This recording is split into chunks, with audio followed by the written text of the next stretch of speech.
Hey everyone, Andy Raffel from eTeknix.com, and today we're looking at the Z490 AORUS Master. Let's do this.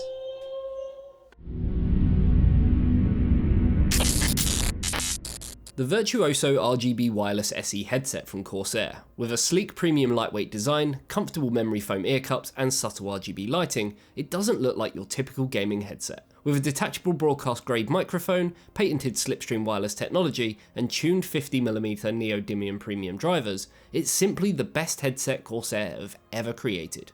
Find out more by clicking the link in the description below.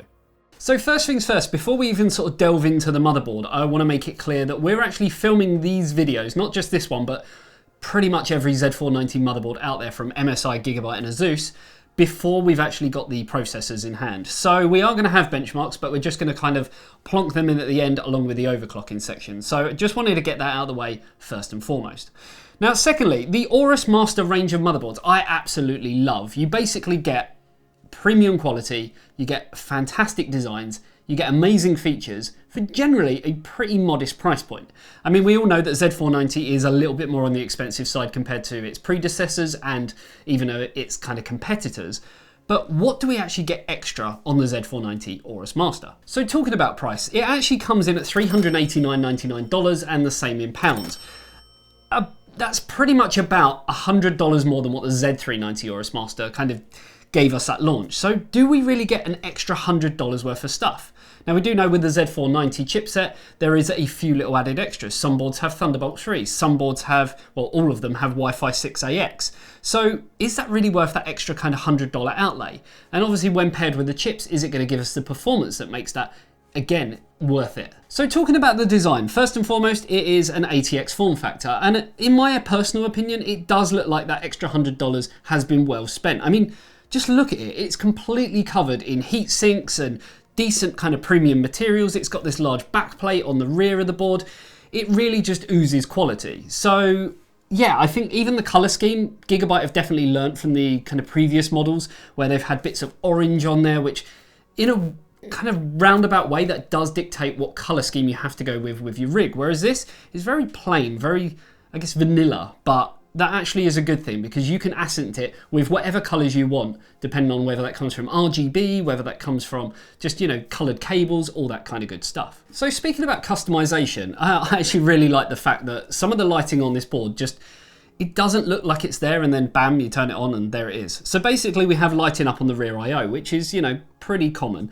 But we do also have lighting over the PCH chipset. Now, when it's off, as you can see, it doesn't really look like that is lighting. It's kind of hidden, but it does shine through that PCH chipset. And I don't know, it just looks, again, a little bit premium. Obviously, all the lighting can be controlled through RGB Fusion. And if you do want to add a little bit more customization to it, there's 2 RGB headers and 2 addressable RGB headers on here. So you could really go nuts and add lighting strips, LED fans, or even hubs. So you can extend that out and have more and more bling inside your case. Now, while there are some pretty large heat sinks on here, the CPU socket itself is pretty open. You're not really going to have any problem with clearance issues, even with the largest coolers on the market. So even though this board does have pretty large heat sinks on there, I don't think you're really going to have too many problems when it comes to large heat sinks. You could easily slap a Noctua D15 on here and have no problems whatsoever. Now, underneath them heat sinks, you are going to find a 14-phase 90 amp digital PWM design. I mean, 90 amps up from, if I remember rightly, Z390 was 60 amps.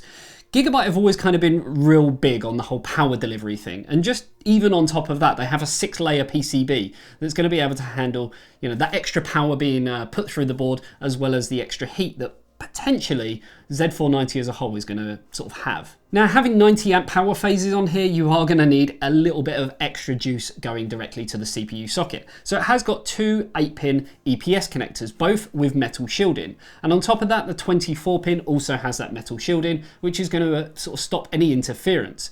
You will also notice that it has solid pins to give you the best connectivity and the cleanest power delivery to the CPU socket and the rest of the board.